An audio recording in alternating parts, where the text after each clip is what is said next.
10वी विषय गणित 20वा व्हिडिओ आपण बघतोय. 20वा लेक्चर, प्रकरण 3 अंकगणिती श्रेणी. याच्यामध्ये शेवटचा भाग अंकगणिती श्रेणीचं उपयोजन. म्हणजे हे आपण अंकगणिती श्रेणी जी शिकलो त्याचा उपयोग आपल्याला नेमका कुठं करता येतो. म्हणजे व्यवहारातली जी काही अशा पद्धतीची उदाहरणं असतात ती सोडवण्यासाठी आम्हाला या अंकगणिती श्रेणीचा उपयोग करावा लागतो, नाही का. आपण जे गणित शिकतोय त्याचा आम्हाला व्यवहारामध्ये उपयोग झाला पाहिजे, तर त्या शिकलेलाचा उपयोग. केवळ परीक्षेमध्ये मार्के मिळवणं, टक्केवारी वाढवणं हे काय उपयोग आहे का त्याचा? नाही. व्यवहारामध्ये ज्यावेळेला आम्ही खरोखर कुठेतरी जातो त्यावेळेला आम्हाला त्याचा उपयोग झाला तर ते ठीक आहे. आणि मग या अनुषंगानं प्रत्येक प्रकरण आपल्याला शाब्दिक उदाहरणं दिलेली आहेत. आता याचा उपयोग कुठं होतो हे नवीन प्रकरण आहे. नवीन अभ्यासक्रम जो आला 5-6 वर्षापूर्वी त्याच्यामध्ये हे नवीन प्रकरणाचा समावेश केलेला आहे. मग याचा उपयोग नेमका कुठं होतो तर उदाहरणं जर आपण बघितली शाब्दिक उदाहरणं तर वेगवेगळ्या प्रकारची उदाहरणं दिलेली आहेत. त्यामुळे त्या सगळ्यांच्या मध्ये आपल्याला अंकगणिती श्रेणीचा उपयोग झालेला दिसून येतो. आता एक उदाहरण आपण घेऊया म्हणजे लक्षात येईल तुमच्या. बघा असं आहे, मिक्सर तयार करणाऱ्या कंपनीनं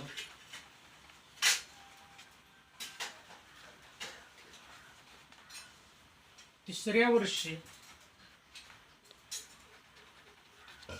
600 मिक्सर तयार केले.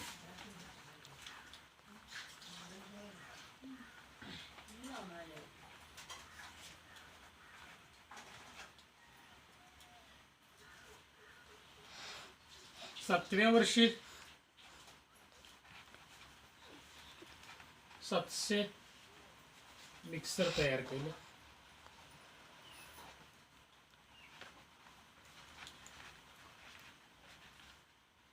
दरवर्षी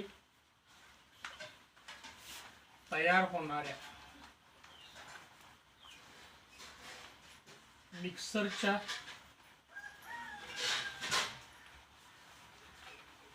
संख्येतील वाढ ठराविक असेल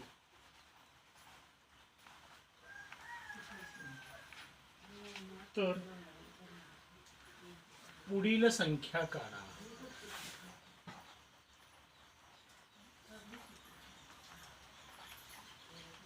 एक पहिल्या वर्षीचं उत्पादन,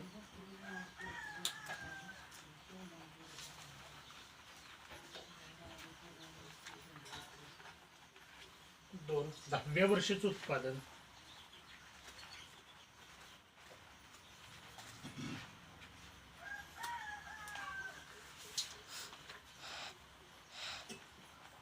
7 वर्षातील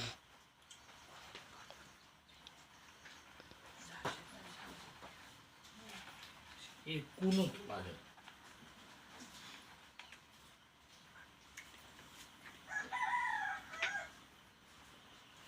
लक्ष द्या इकडे बघा, व्यवहारात उदाहरण आहे. भविष्यामध्ये तुम्हाला प्रत्येकाला नोकरी लागेलच असा काही प्रश्न नाही.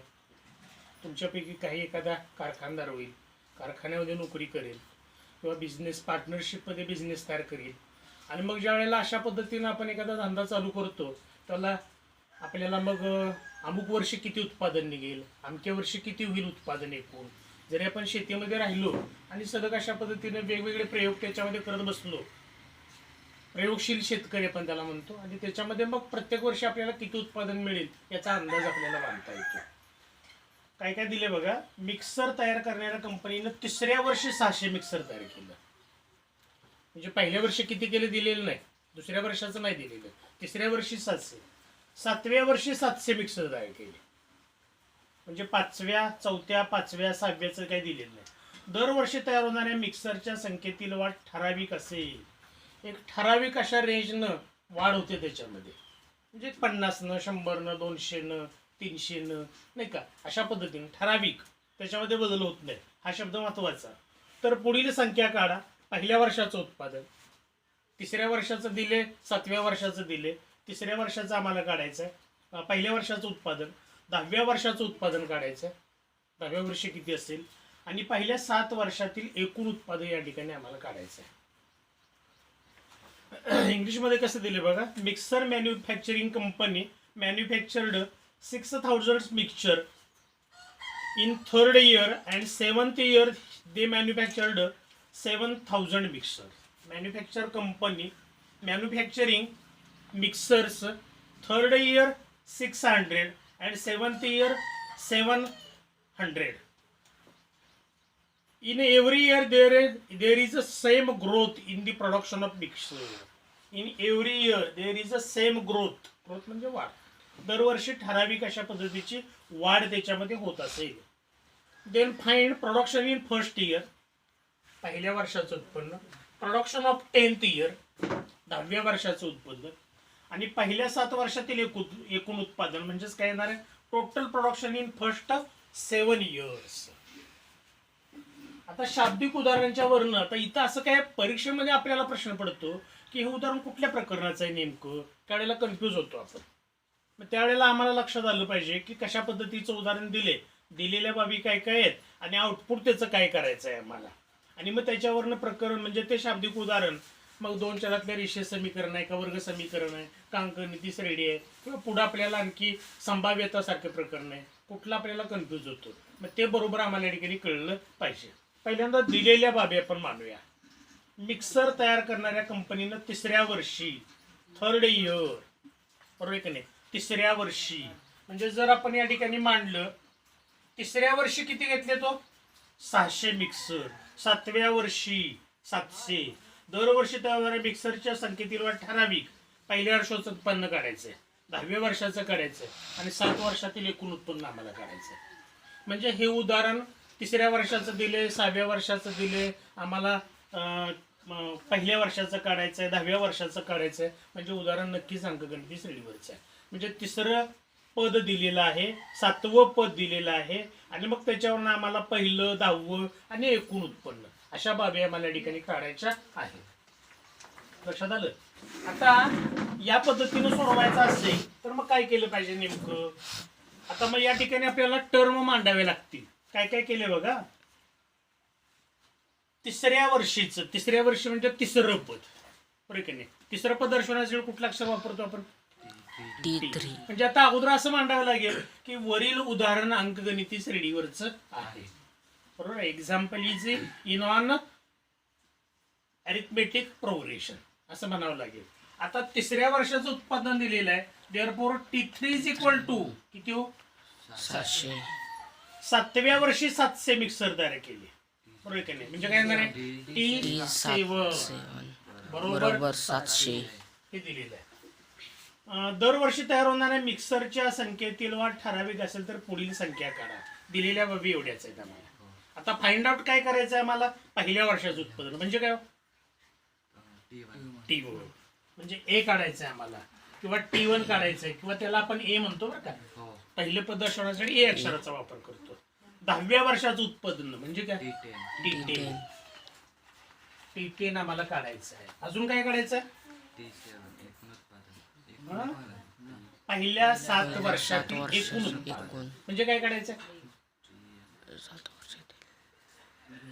T7 काढायचं आहे. TN म्हणजेच SN त्याला, कारण त्या पहिल्या 7 वर्षामध्ये एकूण किती मिक्सर तयार केले असा त्याचा अर्थ झाला. म्हणजेच काय म्हणणार आहे मी त्याला S7. लक्षात आलं का. या पद्धतीने दिलेल्या बाबी मांडल्या, ज्या आउटपुट काढायच्यात आम्हाला त्या पण बाबी आम्ही या ठिकाणी मांडल्या. आता या पद्धतीने सोडूया. मग काय काय केलं पाहिजे, त्याच्यासाठी वेगळं समीकरण मांडता येतं, याच्यासाठी वेगळं समीकरण मांडता येतं आम्हाला, बरोबर की नाही. मग काय काय येणार आहे, T3 बरोबर 60 साठी काय हो समीकरण येणार आहे, TN बरोबर T म्हटलं की T चं सूत्र वापरायचं, A अधिक N वजा 1 त्याला गुणिले D, बरोबर. आता पुढे जाऊ काय येणार आहे बघा. आता T3 बरोबर 60 म्हणजे ही कशाची किंमत आहे, म्हणजे T3 बरोबर A अधिक किती येणार आहे 700. अरे ही कशाची किंमत आहे 3. म्हणजे यांची किंमत किती आहे 3. इथं काय येणार आहे 3 वजा 1 त्याला गुणिले D.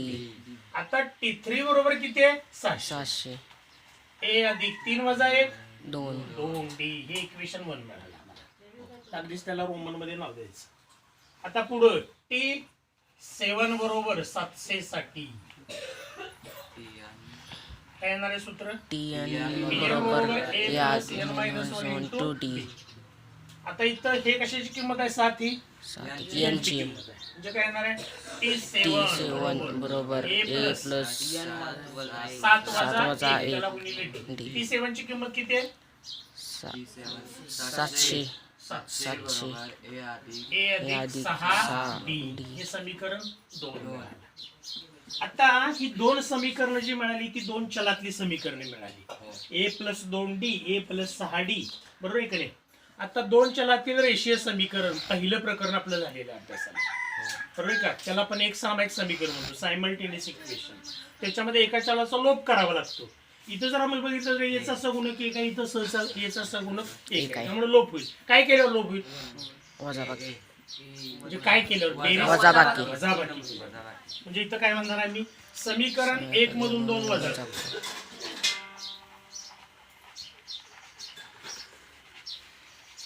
एक काय बघा समीकरण 600 बरोबर A अधिक 2D आणि इथं काय आहे 700 बरोबर A अधिक 6D. आता असं काय नाही बरं का म्हणजे मोठ्यातनच लहान वजा करायचं लहानातनच मोठं. गणितामध्ये सगळ्या क्रिया शक्य आहेत आपल्याला. वजाबाकी ही लहानातनं पण मोठी आम्हाला वजा करता येते. फक्त काय होतं या समीकरणाचे दुसऱ्या समीकरणाची चिन्ह बदलतात. चेंज इन अधिकचं ओनली वजा. साइन म्हणजे हे वजा. प्लसचं काय होणार आहे वजा. हे प्लसचं वजा हे प्लसचं वजा 600 वजा 700 वजा 100 बरोबर A minus A cancel 2D वजा 6D वजा वजा वजा 4 4D दोन्हीकडची चिन्ह बदलली. 4D बरोबर किती आले 100. देअरफॉर D बरोबर 4 गुणिले इकडे गेल्यावर भागिले 4 किती येणार आहे 25 बरोबर की नाही. याला ब्लॉक करायचं इथे ही D ची किंमत मिळाली. आता आम्हाला A ची काढायची आहे कारण काय A पद काढायचं आहे आम्हाला बरोबर की नाही. म्हणून ही किंमत कशात ठेवणार याच्यात सोपे समीकरण हे आहे म्हणून A प्लस 2D बरोबर 700. 700 A ची किंमत A तसंच अधिक 2 गुणिले D ची किंमत 25 बरोबर 700. A अधिक 25 दोन्ही 50 बरोबर 700. A बरोबर 600 वजा 50. A बरोबर किती हो 550. मिळालं का पहिलं पद बरोबर का म्हणजे काय काढलं आम्ही पहिल्या वर्षाचं उत्पन्न काढलं बरोबर आहे.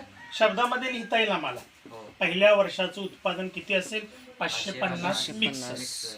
आता काय काढायचं आम्हाला 10व्या वर्षाचं उत्पादन काढायचं. ए आणि टी आम्हाला कळलाय बरोबर आहे का नाही. मग त्याच्यावरनं काय काढता येईल आम्हाला T10 काढता येईल बरोबर आहे का.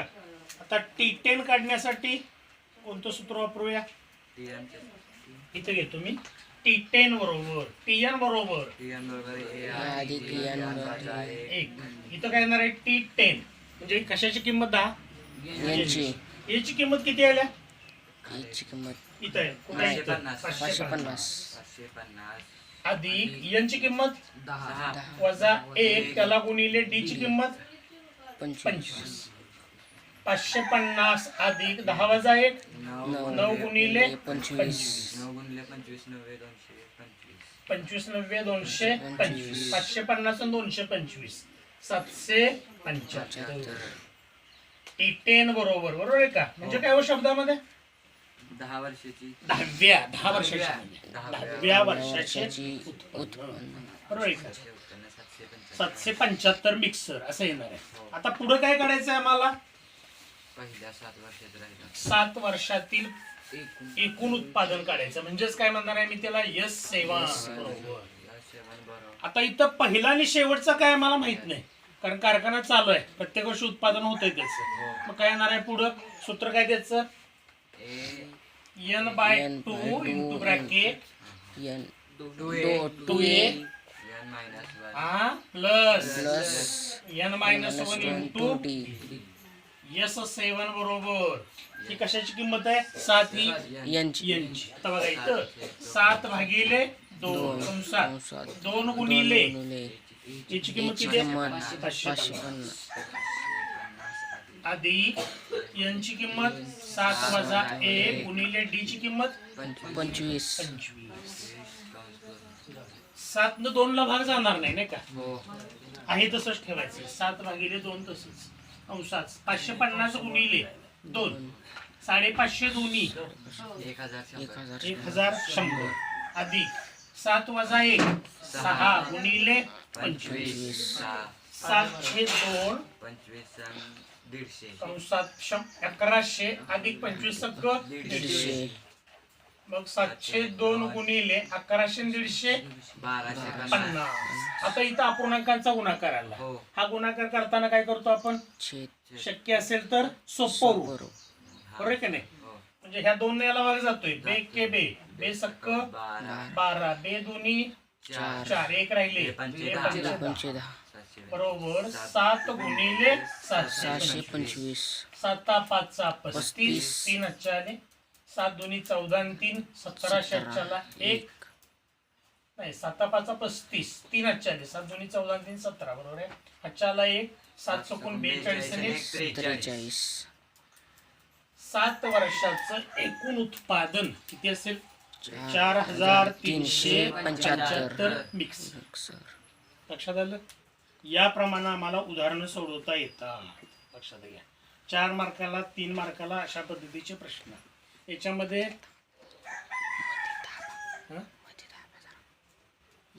याच्यामध्ये काय करायचं आपल्याला? तर काय दिलेलं आहे आणि फाइंड आउट काय करायचं आहे हे कळणं महत्वाचं असतं. लक्षात आलं?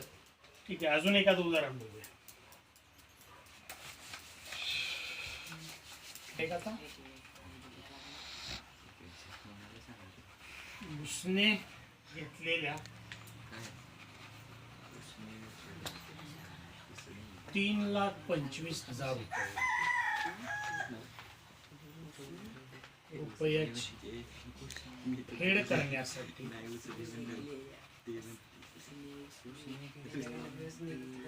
अजय शर्मा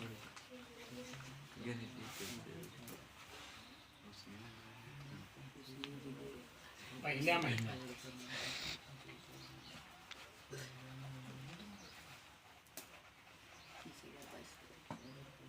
30,500 रुपये भरतात. त्यानंतर त्यांना आधीच्या महिन्यात भरलेल्या रकमेपेक्षा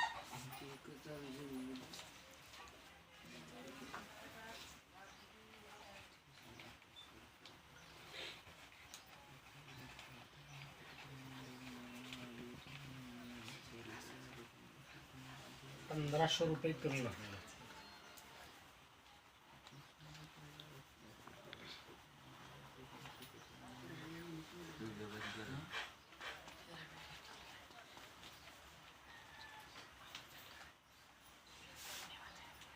तर उसने घेतलेल्या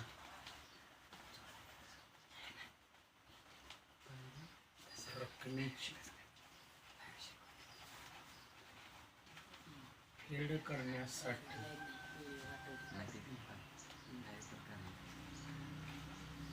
किती महिने लागतील?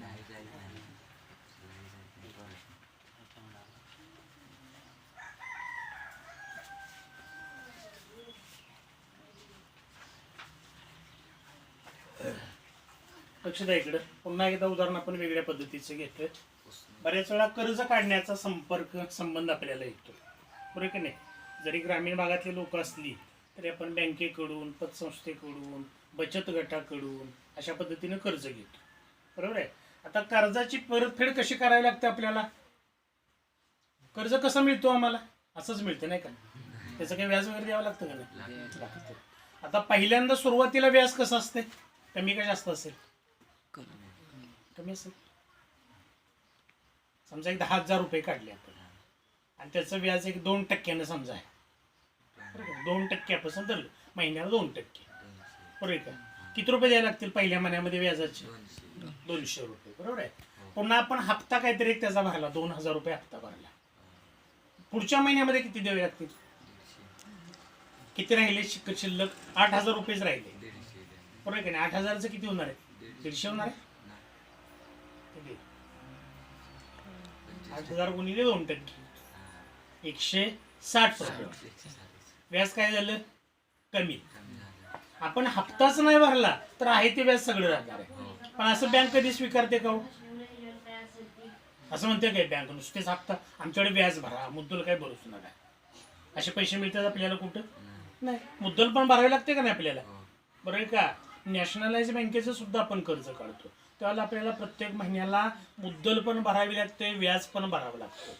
आणि ज्या वेळेला मुद्दल आणि व्याज आपण भरतो त्यावेळेला एक समजा आपण हप्ते बांधून घेतले, 1 वर्ष 2 वर्ष 3 वर्ष 4 वर्ष 5 वर्ष अशा पद्धतीने जर आपण हप्ते बांधून घेतले तर एक ठराविक कालावधी 5 वर्षानंतर काय होतं, ते व्याज शेवटच्या टप्प्यामध्ये एकदम कमी येतं व्याज. कारण आपलं काय असतं, मुद्दल गेलेली असते आणि शेवटला थोडी रक्कम राहते आणि त्याच्यावरचं व्याज पण कमी राहतं. लक्षात आलं? अशी एकंदरीत प्रोसिजर असते. तर तुम्ही ज्यावेळेला भविष्यामध्ये तुमच्यावर जबाबदारी येईल, तुम्ही ज्यावेळेला कर्ज काढाल त्यावेळेला तुम्हाला हा सगळा अंदाज करावा लागतो. लक्षात आलं? आता इथं पण असं दिलेलं आहे की उसने घेतलेल्या म्हणजे बारोड आपण म्हणतो, उसने घेणे, कर्जाऊ घेणे 3,25,000 रुपयाची फेड करण्यासाठी अजय शर्मा पहिल्या महिन्यामध्ये 30,500 रुपये भरतात. बघा, म्हणजे हे काय हो, कर्ज आहे का नाही? याला काय म्हणणार आहे आपण? हे काय पद आहे का? म्हणजे काय असणार आहे हे? एकूण रक्कम एकदम आम्ही उचलले का नाही? का प्रत्येक महिन्याला आपण कर्ज काढतो? ह्या महिन्यात 500, दुसऱ्या महिन्यात 500, तुझ्या महिन्यात 500 असं काही करतो का आम्ही? नाही. म्हणजे हे एकदम रक्कम आहे. म्हणजे याला काय म्हणणार आहे मी? मग आता काय शब्द येईल सांगा, काय म्हणणार आहे मी याला? टी मध्ये असेल का हे? नाही. मग काय असणार आहे? येस असणार आहे. म्हणजे मोठी रक्कम असली तर त्याला येस, छोटी रक्कम असली तर त्याला T1 T2 T3. कळलं का? म्हणजे याला आपण एसईएन म्हणणार आहे. एसईएन बरोबर 3,25,000 रुपये. आता बघा, ही रक्कम परतफेड करण्यासाठी अजय शर्मा पहिल्यामध्ये in first month he borrowed he pay 30,500 पहिल्या महिन्यामध्ये. आता आपण एकदम पैसे काढले सगळे, पहिल्या महिन्यामध्ये 30,500 रुपये भरतो. म्हणजे तो पहिला हप्ता झाला. म्हणजे काय झालं, ते पहिलं काय झालं, पहिलं अंकगणित श्रेणीच्या भाषेमध्ये काय म्हणणार आहे आपण त्याला? पहिलं पद, फर्स्ट टर्म म्हणणार आहे आपण त्याला. बरोबर आहे का? म्हणजेच काय म्हणणार आहे मी त्याला? T1 बरोबर 30,500. त्यानंतर त्यांना आधीच्या महिन्यात भरलेल्या रकमेपेक्षा 1,500 रुपये कमी भरावे लागतात. आता मी मागे तुम्हाला सांगितलं, जसं आपण हप्ता आणि व्याज भरू तसं पैसे कमी का नाही? 10,000 रुपये काढले 2%. पहिल्या महिन्यामध्ये व्याज किती द्यावं लागलं? 200. दुसऱ्या महिन्यामध्ये 160. व्याज कमी झालं का नाही? 40 रुपये कमी झालं. तसं त्यानंतर त्यांना आधीच्या महिन्यात भरलेल्या रकमेपेक्षा 1,500 रुपये कमी भरावे लागतात. बरोबर आहे का नाही? कमी झालं ते व्याज. म्हणजे दुसऱ्या महिन्यामध्ये किती भरावे पाहिजेत मग? आता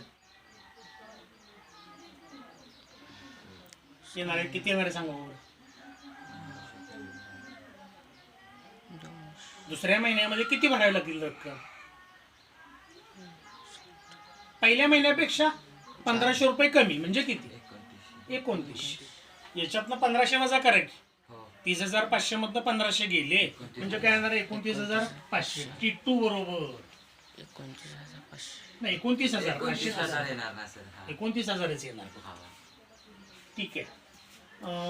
आता असं त्यानं भरत गेला बरं का तो, प्रत्येक महिन्यात आधीच्या हप्त्यापेक्षा 1,500 रुपये कमी अशा पद्धतीने. पुढं पण याच्यातनं पुन्हा 1,500 रुपये कमी म्हणजे किती येणार आहे? 27,500. पुन्हा 1,500 रुपये कमी म्हणजे किती येणार आहे? 26,000. कळलं का? म्हणजे हे सगळं उदाहरण अंकगणित श्रेणीचं आहे असं आम्हाला कळलं पाहिजे. हे सगळं एकूण बेरीज दिल्या पहिल्या हप्त्यात, दुसऱ्या महिन्यात, तिसऱ्या महिन्यात वर लिहायचं. वरील उदाहरण अंकगणित श्रेणीतलं आहे. आता दिलेल्या बाबी या. आता 1,500 रुपये कमी. आता मला सांगा की डी कसा काढतो आम्ही? डी सांग, काय करायचं? डी कसा काढतो आपण? दुसऱ्या पदातनं म्हणजेच काय म्हणतो आपण? T2 minus T1. T2 minus T1 बरोबर सांगितलं पाहिजे. डी बरोबर काय हो? T2 वजा T1. किती येणार आहे आता?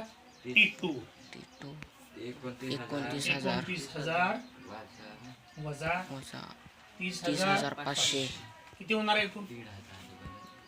किती येणार आहे? 1,500 आहे ना? वजा 1,500. चिन्ह महत्वाचं. -1,500 बरोबर आहे का? कारण ही लहान संख्या आहे, ही मोठी संख्या आहे. लहान संख्येतनं मोठी संख्या वजा करताना काय करतो आपण? नाही करता येत. व्यवहारामध्ये करता येतं का? असं कोण आपल्याला म्हटलं की 29,500 मधनं 29,000 30,500 वजा करा? आहे का शक्य? व्यवहारात म्हणता येतं आपल्याला, खोड्यात काढतील आपल्याला, पण गणितामध्ये शक्य आहे हे सगळं. कसं? हे वजा करताना प्रत्यक्ष काय करतो आपण, याच्यातनं हे वजा करतो आणि चिन्ह वजाचं देतो. म्हणजे डी बरोबर काय आलं, -1500. आता काढायचं काय बघा आम्हाला, तर उसने घेतलेल्या रकमेची परतफेड करण्यासाठी किती महिने लागतील? हे पहिल्या महिन्यात भरले, हे दुसऱ्या महिन्यात भरले, आम्हाला एवढे सगळे पेड करायचे आहेत रक्कम, किती महिने लागतील? म्हणजे काय काढायचं? यस हं? यस इसेन दिलाय की हा काय? डी हं? डी काय काढायचंय? हे कळलं तर उपयोगाचं. काय काढायचंय कळलं पाहिजे आम्हाला. डी किती महिने लागतील? ह्या पहिला महिना, हा दुसरा महिना, पुढे मी सांगितलं त्या पद्धतीनं 26,500 25,000 अशा पद्धतीनं महिने होत गेले. हं? टीएन नव्हे, फक्त यन. टीएन म्हणजे यन व पद झालं. यन व पद म्हणजे शेवटचं पद झालं. यन म्हणजे काय? एकूण किती पद, बरोबर की नाही? म्हणजे इथं आम्हाला काढायचं आहे काय, यन बरोबर. कळलं? आता म्हणजे दिलेल्या बाबी आणि विचारलेल्या बाबी ह्या सगळ्या आम्ही मांडल्या. हे सगळं मांडून घ्यायचं ना कवर, म्हणजे लक्षात येतं आमच्या. आता इथं एसएन दिलं म्हणजे एसएनचं सूत्र वापरूया, बरोबर की नाही? एसएन बरोबर bracket A plus N minus 1 into D. आता लक्ष द्या इकडे, ए इथं आलं. ए म्हणजे काय हो, हे पद नाही का?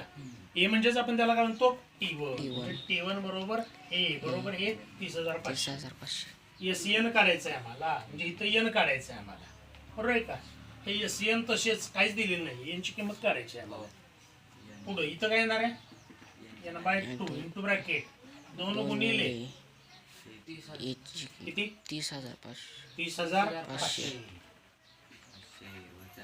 अधिक n वजा 1 त्याला गुणिले डी किती हो, डी डी 29,000. 1,500 डी ची किंमत इथं काढल्या बघा. 1,500 वजा एक. वजा 1,500 -1,500. आता आकडे मोड करूया. तर तसंच पुढं n/2 तसेच इंटू ब्रॅकेट 30,500 गुणिले 2 60,000 ने 1 61,000, बरोबर की नाही? तोंडी आलं पाहिजे हे अधिक. आता ह्यानं गुणलं, बरोबर की नाही? ह्यानं काय करायचं, प्रत्येक पदाला गुणायचं. पहिल्यांदा ह्यानं आपण याला गुणतो यनला, हे मायनस हे प्लस, काय येणार आहे चिन्ह इथं, plus minus. Plus minus minus, मोठ्या संख्येचा संबंध नसतोय. गुणाकारामध्ये plus minus minus, minus minus plus, plus plus प्लसच, आणि मायनस प्लस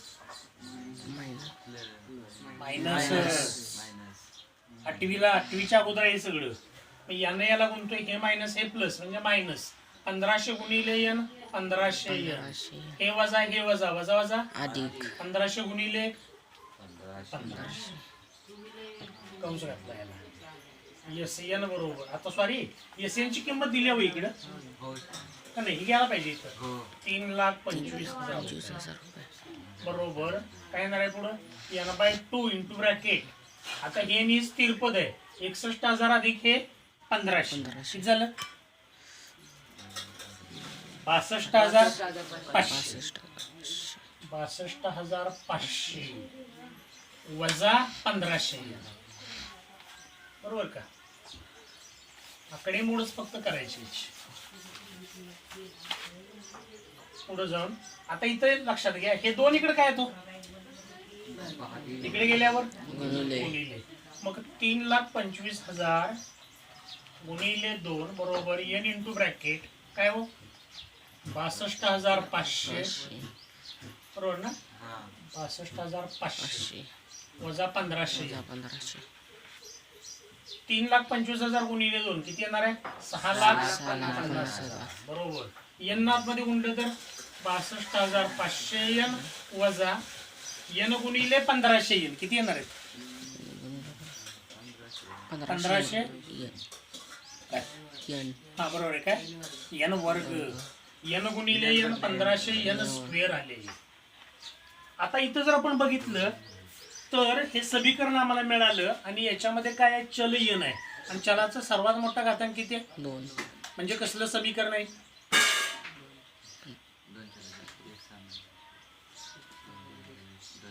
दुसरं प्रकरण वर्ग समीकरण. This is a quadratic equation in a variable n. बरोबर की नाही. चलाचा सर्वात मोठा घातांक 2 असेल तर त्याला काय म्हणतो आपण, वर्ग समीकरण. आता हे वर्ग समीकरण नमुन्यात मांडूया जनरल फॉर्म, सामान्य रूपात. म्हणजे कसं हो, वर्गाचं पद, चलाचं पद, स्थिर पद. वर्गाचं पद इकडे घेऊया, हे चिन्ह कसलं आहे, वजा इकडे आल्यावर काय होईल? अधिक 1500 n वर्ग. n चं पद कुठलं आहे, हे इकडे आल्यावर काय होईल, वजा वजा काय हो, वजा 6 62,500.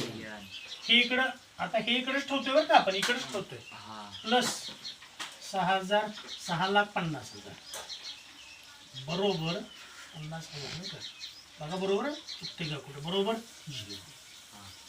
आता संख्या मोठ्या आहेत या, बरं का नाही. या सगळ्याला याला याला याला कशानं मोठ्यात मोठ्या संख्येनं भाग जातोय बघा बरं, 100 जाईलच, बरं का नाही. 100 जाणारच बघ, 100 भागून म्हणूया, डिवायडेड बाय 100. 100 याला भागल्यावर काय राहिले, 15, बरोबर ना. मायनस 100 याला भागल्यावर 2 शून्य घे का, 725 n प्लस 100 याला भागल्यावर 2 शून्य घे का, 6,500 बरोबर 0. अजून याला कशाला भाग जातोय, अजून 5 15 जातोय का बघा बरं, 25 पण जाईल, 25 याला कुठं जातोय, 15 याला 25 भाग जात, 15 भाग जातोय का, 15 चौक 60, 2 राहिले आणि 2वर घेतले 5, नाही जात. ठीक आहे, मग कशाने भाग जायला ना, मोठ्या 5 न जातोय, 500 न भागलं असतं तरी चाललं असतं. 5 न भागू, 5 न भागल्यावर काय होईल, 5 त्रिक 15 वजा 5 ने भागल्यावर 5 एके 5, 5 दोन्ही 10, 5 5 25 प्लस 5 न 5 एके 5, 5 त्रिक 15, 5 0 0, 5 0 0 बरोबर 0. वर्ग समीकरण मिळालं. आता हे वर्ग समीकरण कसं सोडवायचं दुसऱ्या प्रकरणामध्ये आम्ही बघितलेलं आहे, बरोबर आहे. याचा सहगुणक किती आहे, 3. हा किती आहे, 1300. 1300 गुणिले 3 किती झाले, 39. 13 त्रिक 39. 39चे अवयव आम्हाला पाहायचे. 2 संख्या अशा आहेत की त्यांचा गुणाकार 39 आला पाहिजे आणि बैजिक बेरीज वजा 125 आली पाहिजे. लक्षात आलं. दुसरं प्रकार बघितल्यावर तुम्हाला कळेल सगळं हे. मग याच्या अवयव कसे पाडायचे, आता याला 3 न भाग जातोय, 3 1 3 3 त्रिक 9 3 0 0. पुन्हा किती भाग जातोय, 2 न जातोय. हा बे सक्क 12 एक राहिले, बे पंच 10 बे 0 5 न भाग जातोय, 5 1 5 5 त्रिक 15 5 0. पुन्हा किती भाग जातोय, 2 बे सक्क 12 आणि बे पंच 10. पुन्हा किती भाग जातोय, 5 न 5 1 5 5 त्रिक 15. किती भाग जातोय, पुन्हा 13 न 13 1 13. संख्येचे मूळ अवयव कसे पाडले झालेले आपल्याला 8वीला, उभी पद्धत ही. प्राईम फॅक्टर आपण याला म्हणतो. आता बघा, गुणाकार काय आला पाहिजे, अधिक, आणि बैजिक बेरीज काय आली पाहिजे, वजा. म्हणजे त्या दोन्हींची चिन्ह कशी पाहिजे, तो वजा वजा पाहिजेत किंवा अधिक अधिक पाहिजेत का नाही. कारण गुणाकारामध्ये वजा वजा अधिक आणि अधिक अधिक अधिक अधिकच, अधिक वजा वजा आणि वजा अधिक वजा वजाच. म्हणजे ज्यावेळेला गुणाकार अधिक येतो त्यावेळेला दोन्हीची चिन्ह अधिक अधिक पाहिजेत किंवा वजा वजा पाहिजेत. मग दोन्हींची चिन्ह वजा वजा घेतली तर काय करतो आम्ही, त्या 2 संख्यांची बैजिक बेरीज करतो. ती बैजिक बेरीज किती येईल पाहिजे, वजा 125. मी याचे कोणकोणते अवयव बघूया बरं. बघा, 13 5 65 या दोन्हींचा गुणाकार. हा किती येतोय, बे पंच 10 10 दोन्ही 20 आणि 20 त्रिक 60. 65 आणि 60, 13 5 65 बरोबर आहे का. 5 दोन्ही 10 दोन्ही 20 त्रिक 60. 60 आणि 65 बेरीज किती येते, इथे का बरोबर. मोठ्या संख्या असल्या की आपल्याला या पद्धतीने फॅक्टर पाडावे लागतात, बरोबर आहे का. मग कसं लिहिणार आता आम्ही इथं याचे फॅक्टर बघा कसे पडणार. आता चिन्ह दोन्हींची पण वजा 3n वर्ग वजा 60n वजा 65n अधिक 1300 बरोबर 0. त्यातनं कॉमन काय निघल 3n. 3 याला भाग जातोय 3 याला भाग जातोय का नाही जातोय. काय राहिले मार्कमध्ये n वजा 3 याला भागल्यावर 20 आले वजा ह्यातनं भाग किती कॉमन निघतोय 65 निघतोय. 65 याला भाग जाईल 65 दोन्ही 130 65 0 0 काय राहिले इथं n ह्या वजामुळे ह्या अधिकचं काय झालं वजा 0. हे दोन कंस कॉमन आले मग काय राहिले याच्यामध्ये n वजा 20 सेकंड ब्रॅकेट 3n वजा 65 बरोबर 0. म्हणून n - 20 ह्या दोन्हींचा गुणाकार 0 येतोय. याचा अर्थ n - 20 = 0 किंवा काय हो 3n वजा 65 बरोबर 0. n वजा 20 बरोबर 0. देअरफॉर n बरोबर वजा 20 पलीकडे गेल्यावर अधिक 20 किंवा 3n बरोबर वजा 65 पलीकडे गेल्यावर अधिक 65. म्हणून पुढे जाऊन n बरोबर 20 किंवा n बरोबर 65 हे तीन इकडे काय आहेत इकडे गेल्यावर 3 न याला भागलं भागाकार याचा नैसर्गिक संख्या येतो का परंतु काय हो n ही हप्ते कशा आपण घेतो अर्धवट हप्ते बनतो का 10 हप्त्यात 12 हप्त्यात का 12.5 हप्त्यात मी फेडतो 15.5 हप्त्यात फेडतो असं म्हणतो का आपण नाही. म्हणजे n ही कसली संख्या पाहिजे मग नैसर्गिक संख्या आहे नॅचरल नंबर आहे. म्हणून काय येणार आहे n बरोबर 65/3 हे काय असलं पाहिजे अशक्य नॉट पॉसिबल. हे अशक्य असलं पाहिजे यांची किंमत इथे भाग जात नाही याला. म्हणजेच ही रक्कम किती हप्त्यामध्ये भरावी किती महिन्यात ही रक्कम किती 20 महिन्यात भरावी. लक्षात आलं. एकूण जर अशा पद्धतीने 20 हप्ते केले याचे 20 महिन्यामध्ये जर भरायचं म्हटलं तर 3,25,000 रुपये रक्कम भरावी लागली. मोठी उदाहरणं आहेत 4 किंवा 5 मार्कासाठी सुद्धा विचारलं जाऊ शकतं. आकडेमोड बरोबर जमली पाहिजे. याच्यामध्ये पुन्हा वर्ग समीकरण आलं त्याच्या अवयव पाडता आले पाहिजे बरोबर आहे. गणितामध्ये पायऱ्यांना मार्क आहेत. तुम्हाला जिथपर्यंत जाता येते तिथपर्यंत जायचं आहे तेवढी मार्क तुम्हाला मिळणार. इथंपर्यंत तुम्ही गेला आणि इथं पुढे नाही कळलं 2 मार्क मिळणार आहेत याची तुम्हाला पुढची मिळणार नाहीत मार्क. त्यामुळे शेवटपर्यंत गेलंच पाहिजे. म्हणजे ज्यांना पास व्हायचं त्यांच्या बाबतीमध्ये सांगतो. अवघड उदाहरण जरी असलं तरी आपल्याला जिथंपर्यंत आपल्याला जाता येते तिथपर्यंत जाण्याचा प्रयत्न करायचा. पुढं समजा नाहीच जमलं तर काय म्हणजे नाही गेलं तरी चालू शकतं. मात्र ज्यांना बऱ्यापैकी जमतं त्यांनी या पद्धतीने सोडवलं तर काहीच अडचण येणार नाही. लक्षात आलं. 38